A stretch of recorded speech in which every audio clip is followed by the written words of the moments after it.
حضور کے اہل بیت سے محبت کرنا اور حضور علیہ السلام کے اصحاب سے محبت کرنا، ان دونوں کا سبق دیا گیا ہے، ان دونوں کا درس دیا گیا ہے، اور ان کے آپس کے جو معاملات ہیں تو ان میں ہمیں کوئی حق نہیں پہنچتا کہ ہم کوئی ایسی بات کریں جس سے کسی کی کسر شان ہو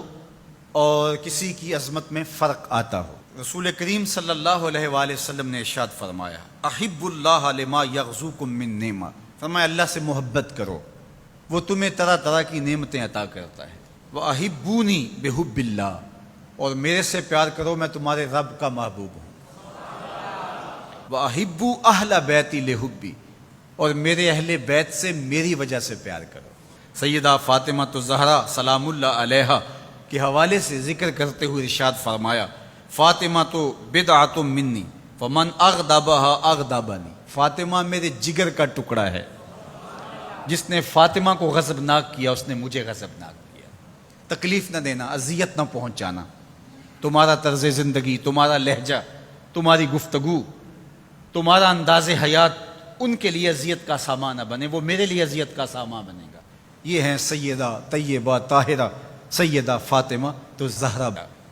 اقبال کہتا ہے، رشتہ آئین حق زنجیر پاس فرمان جناب مصطفیٰ است، ورنہ گرد تربتش گردید میں سجدہ برخا کے اوپاشید میں۔ فاطمہ جو کام تو نے کر دکھایا ہے، اگر شریعت کی زنجیریں میرے پاؤں میں نہ ہوتی اور تیرے بابا کا حکم کہ اللہ کے علاوہ کسی اور کو سجدہ جائز نہیں، یہ مجھے ملحوظ نہ ہوتا تو میں کعبے کا طواف کرنے کی بجائے تیری قبر کا طواف کرتا، اور کعبے کی طرف سجدہ کرنے کی بجائے تیری قبر کی طرف رخ کر کے سجدہ کرتا، اس لیے کہ جو کام تو نے کر دکھایا ہے وہ تو نے ہی کر دکھایا ہے۔ نبی کے گھر کی ہے عظمت، نبی سے سنتے ہیں، علی کے گھر کی ہے عزت، علی سے سنتے ہیں، وہ جس نے معزز کیا گھرانے کو، حسین پال کے جس نے دیا زمانے کو۔ تو جس بھی زاویہ نظر سے دیکھو تو وہ انوکھی اور نرالی شان کی مالکہ ہیں۔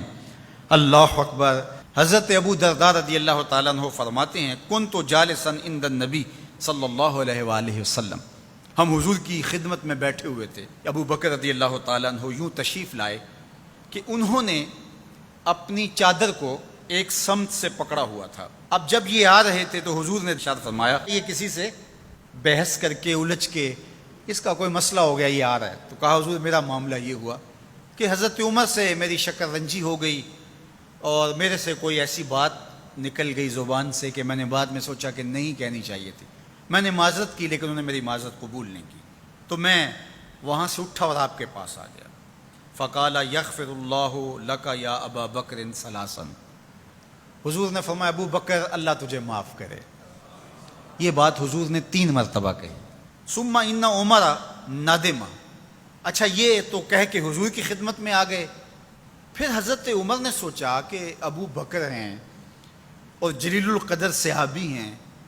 تو اگر ان سے کوئی بات ہو بھی گئی تو انہوں نے معذرت کی، تو میں معذرت قبول نہیں کی، تو انہیں بھی احساس ہوا۔ اب حضرت عمر ان کے گھر گئے، حضرت ابو بکر رضی اللہ تعالیٰ عنہ کے پوچھا کہاں ہے، کہا وہ تو یہاں نہیں ہے، سمجھے کہ وہیں ہوں گے، تو وہ بھی پیچھے آ گئے۔ فسلم، اور انہوں نے بھی آ کے سلام پیش کیا، حضور کے چہرے پہ جلال تھا۔ حضرت ابو بکر رضی اللہ تعالیٰ عنہ پریشان ہو گئے کہ حضرت عمر رضی اللہ تعالیٰ عنہ پہ کوئی عذاب نازل نہ ہو جائے، تو ان کے دل میں نرمی پیدا ہوئی، انہوں نے خود اپنی پنڈلیاں بچھا کے گھٹنوں کے بل کھڑے ہو کر کے ہاتھ جوڑ کے بندہ نواز کی بارگاہ میں عرض کیا، حضور میں نے ہی ان سے کچھ کہا تھا، تو 2 مرتبہ حضور کی خدمت میں انہوں نے عرض کی۔ حضور صحابہ سے مخاطب ہوئے، ان میں حضرت عمر بھی تھے، فرمایا میرے اللہ نے مجھے حق کے ساتھ مبعوث کیا، جب میں نے دین کا پیغام تمہیں دیا تو کوئی دلیل مانگنے لگا، کوئی انکار کرنے لگا، لیکن یہ ابو بکر تھے، جب میں نے ان کو کہا کہ میں اللہ کا رسول ہوں تو انہوں نے کہا جانو دل سے مانتا ہوں، انہوں نے کوئی دلیل بھی نہیں مانگی، فوراً تسلیم کر لیا۔ پھر حضور نے فرمایا اس سے اگر کچھ ہو بھی جائے، کوئی سخت جملہ نکل بھی جائے تو تم میری وجہ سے اسے چھوڑ نہیں سکتے، اس لیے کہ ابو بکر وہ ہیں کہ جب کسی نے نہیں مانا تھا اس نے اس وقت مجھے مانا تھا، اور نہ مال دیکھا، نہ جان دیکھی، نہ اولاد دیکھی، سب کچھ قربان کر دیا، تو آج اگر کوئی جملہ سخت زبان سے نکل گیا ہے تو میری وجہ سے بھلا تم اس کو چھوڑ نہیں سکتے ہو؟ تو میرے اور آپ کے آقا و مولا نے اہل بیت کے بارے میں بھی کہا کہ میری وجہ سے ان سے محبت کرو، اور اصحاب رسول کے حوالے سے بھی کہا کہ میری وجہ سے ان کے معاملوں سے صرف نظر کرو۔ تو صاحب کبھی بھی اپنے آپ کو ان ذوات اور ان ہستیوں کے مابین ہونے والے مشاجرات میں منصف بنا کر کے ترازو گاڑ کے نہ بیٹھ جانا، بلکہ دونوں کی عظمتوں کو سلام کر